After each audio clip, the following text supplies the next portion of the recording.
Hello, I'm Chrissy Seaton. You know, when anyone leaves a former church group or a faith or belief system, there are always problems associated with that for the person who is leaving that association behind. And that can be very painful because often there's long-term friendships have been built up within the family and the families of others in the group. You may have functions that you have served together at. You may have official posts involved with those groups and faith systems. So it isn't an easy journey when an individual decides they're leaving that present belief system or church and either moving on to something else that they've discovered is more truthful, or they're just leaving full stop because there's something not right with it. So it's not a seamless transition, so to speak. And many people will tell you that have been through it. There's multiples of hurdles that they have to jump over and work their way through. But I think possibly from my understanding and what people have told me and what I have understood from people who have been through it, probably one of the worst offenders is the Messianic movements. This is a movement that, this is very briefly, they practice all the Jewish rituals and celebrations and all the trappings that go with being a Jew. But of course, they still believe in Jesus as the Messiah, except they call him Yeshua because I guess that sounds more kosher. I'm not sure. But anyway. And they are quite unique in how they go about corrupting the minds of their followers. And that's what I'm going to address today, very briefly, but just give you a snapshot of what goes on. And the reasons for why I say also that the Messianic movements, and there's many brands of them, that they come by varying names, but they're all under this Messianic Yeshua movement. And but they do have a lot to answer for, and they'll have to answer for it eventually one day.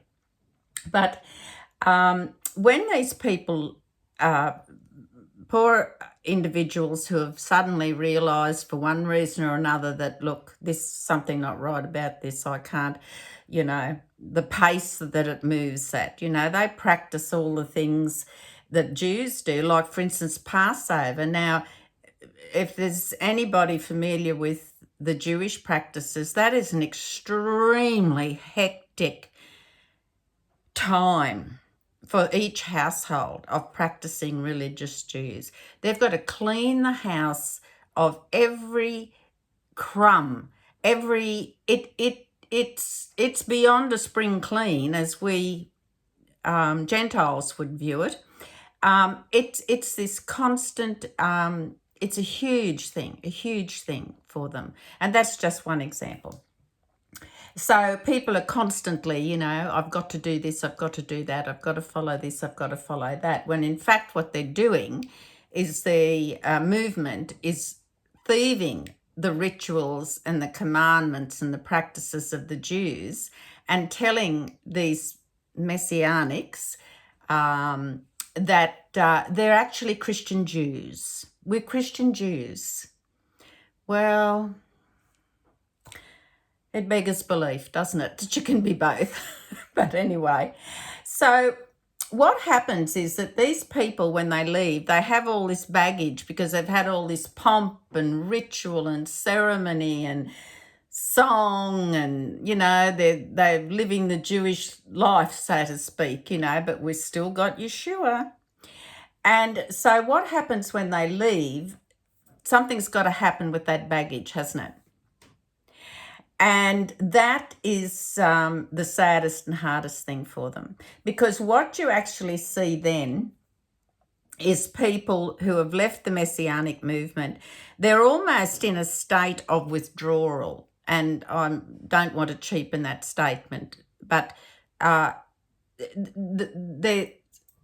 jumping, they're searching, they're grabbing onto other things that they've suddenly realised, for whatever reason, that there's some non-truths, they've been lied to in some ways or misled.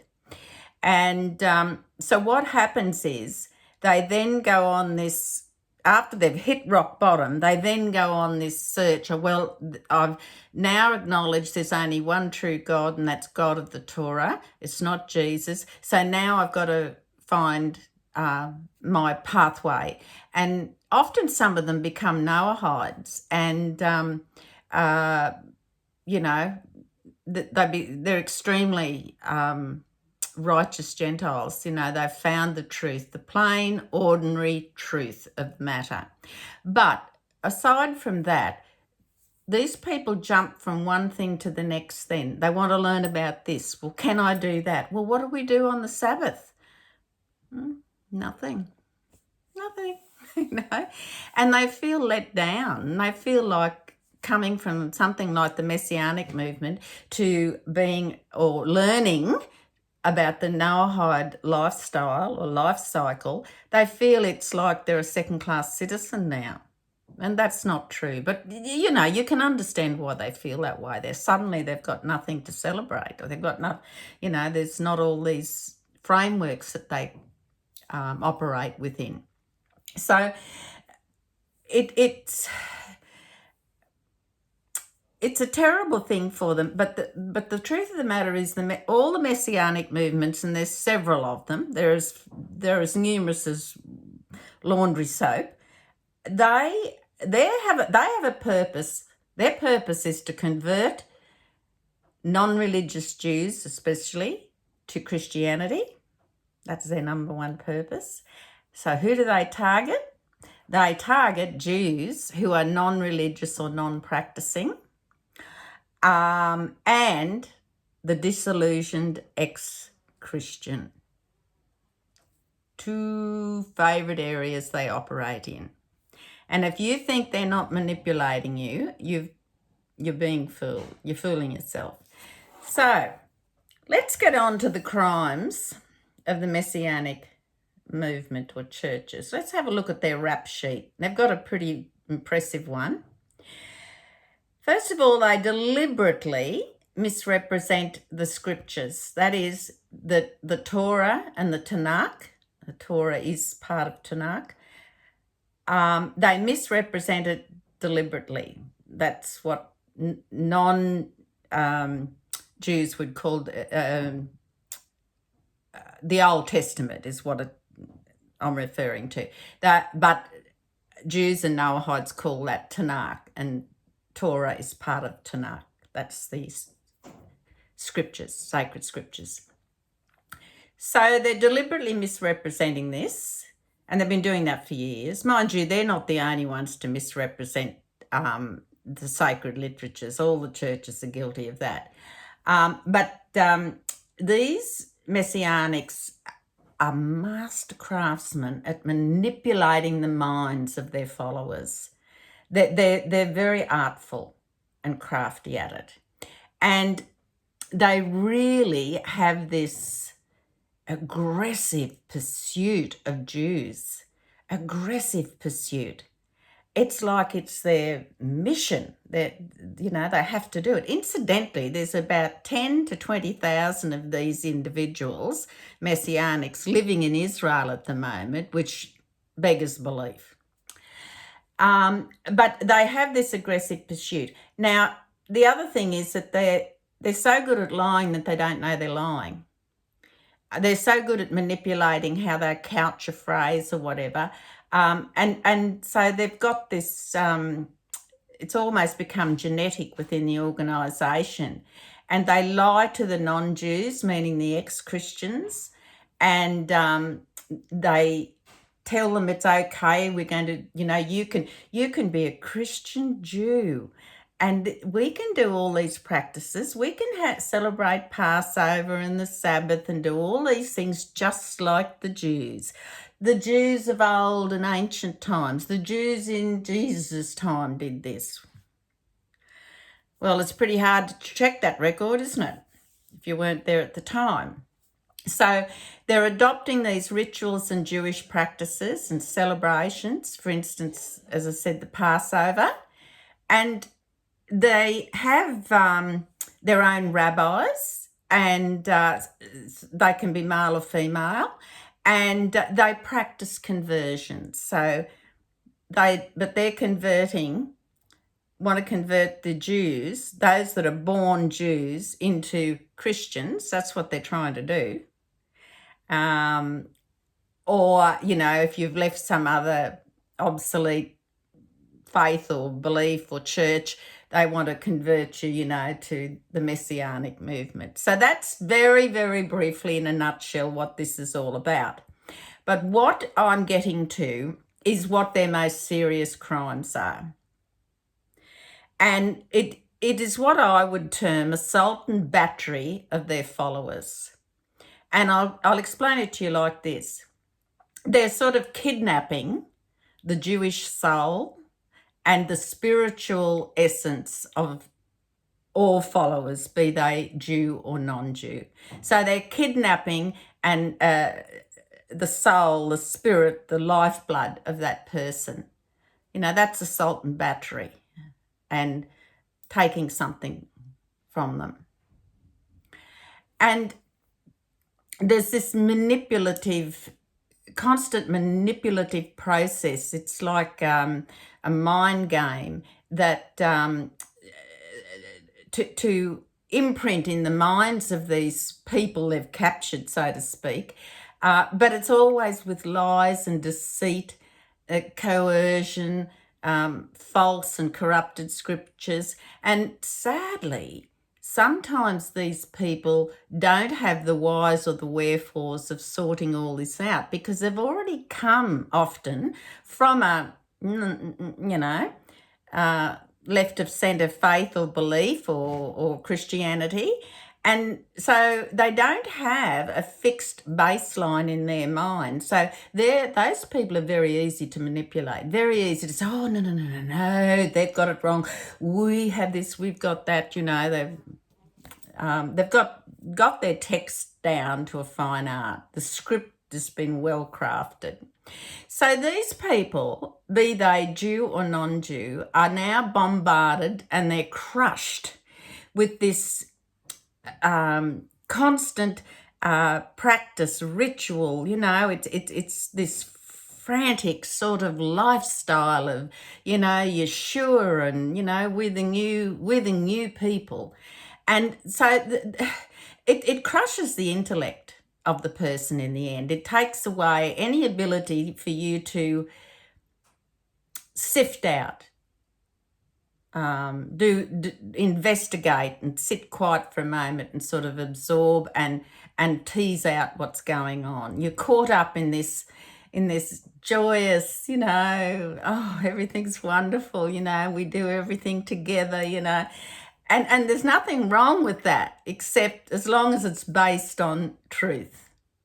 And this, my friends, is what the Messianic movement isn't. It's not the truth. It's the epitome of corruption, lies, and deceit.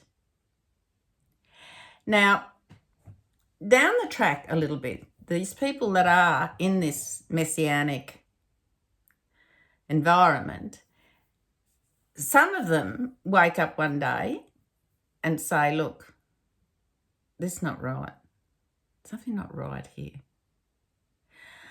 Or it may be something they've been thinking about for a while. It may not have been a sudden insight that they experienced. But they get this restless feeling. People describe it in many ways, but it's this, I'm not sure type of thing. And so they make the choice, either alone or with their family, that I'm going to step back from this. I really don't think I can keep up this pace. I've had some ex-Messianics say that they've had nervous breakdowns. Now, I mean, that just distresses me so much, that these poor innocent, these people, are treated as such so much that it causes long-term mental health issues with them. How much can you confuse and corrupt a scripture and manipulate a person's mind than what the Messianics are doing? It's a hard act to follow, hard act to beat. So eventually, these people, one way or another, move away from the Messianic movement. They either cut the ties and leave suddenly overnight, so to speak, or they gradually withdraw from it. But I can tell you one of the things that I have noted in my years of listening to people is that the Messianics cause the most damage. When someone's come out of the Messianic movement, they are messed up. They're confused, they're hurt, they feel they've been cheated, lied to, all these mixed feelings. It's a terrible feeling they have. Now, some do qualify that, feel a tremendous sense of relief. Oh, thank you, I've broken the chains, I'm out of there.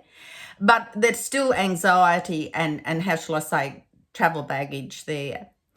And this is the bit that I find so distressing.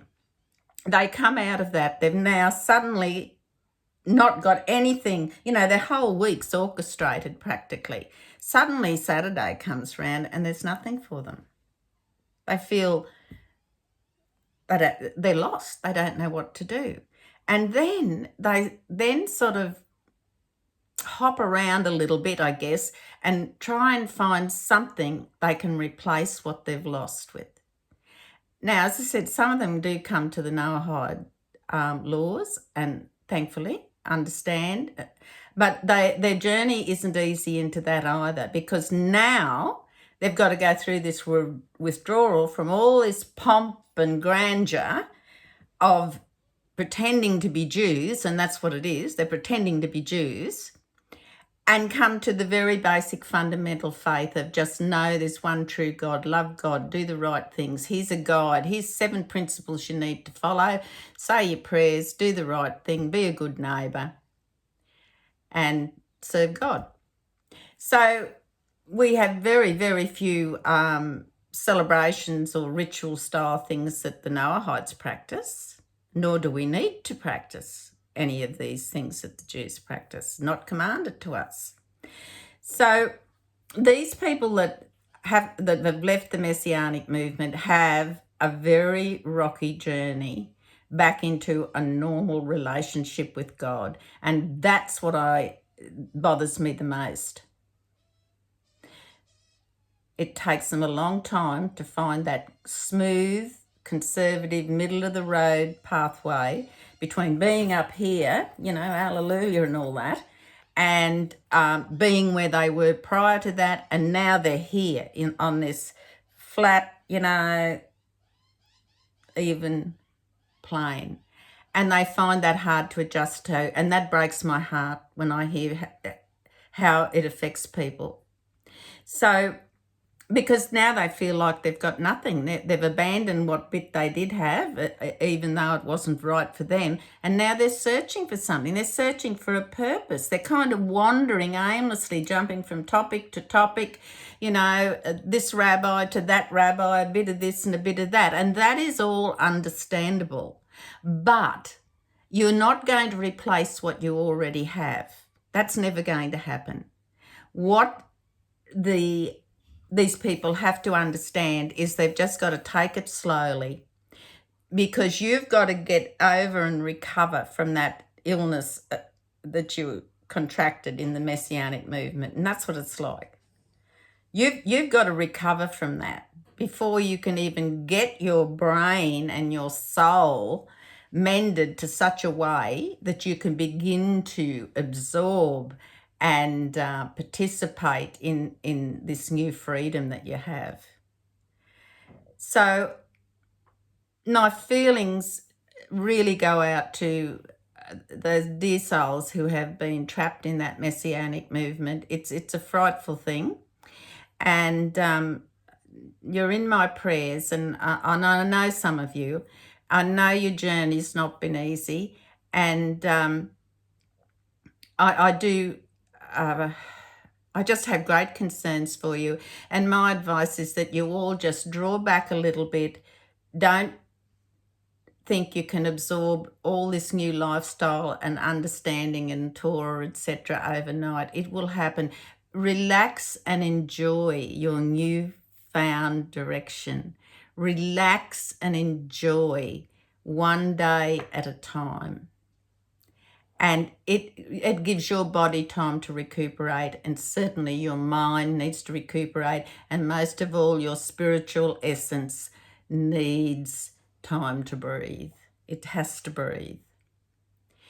You know, I guess the best way I could explain this in closing is that when you have left the Messianic movement, I want you to think of it in terms like this. You've left this Messianic movement. You've been with it for some time as part of your life, part of your family, part of everything you do. And then it stops. So compare that, what I've just said, to the family cat. And old Ginger's been in the family for 15 and a half years now. He's a year older than your oldest child. And poor old Ginger's he's so loved, he's so cherished, he's part of the family. Your holidays have to revolve around when Ginger can go into care and stuff like this. Ginger up and has a heart attack and has to be buried, or whatever, cremated, whatever it is you do with Ginger. And then the very next day you go down to the pet shelter or the pet shop and you buy another kitten.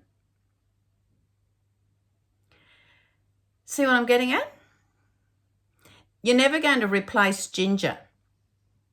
After some time, when you've finished an appropriate mourning period for Ginger and you've all got over Ginger's demise and remembered him for all the 15 and a half beautiful years you had with him, then you take some deep breaths and you think, well, let's just let a little bit of time go by first before we make any decisions. And then finally, you can plan ahead and decide that, are you going to buy another kitten? Or you might want to buy a little puppy this time, or a budgerigar. But whatever it is, you're not going to replace Ginger overnight, because you need to mourn for that past life you had with Ginger, just as you need to mourn and recuperate from the messing up that has been done to you in the Messianic movements. Please, my dear friends, take care of yourself, have faith in the one true God, and God bless you.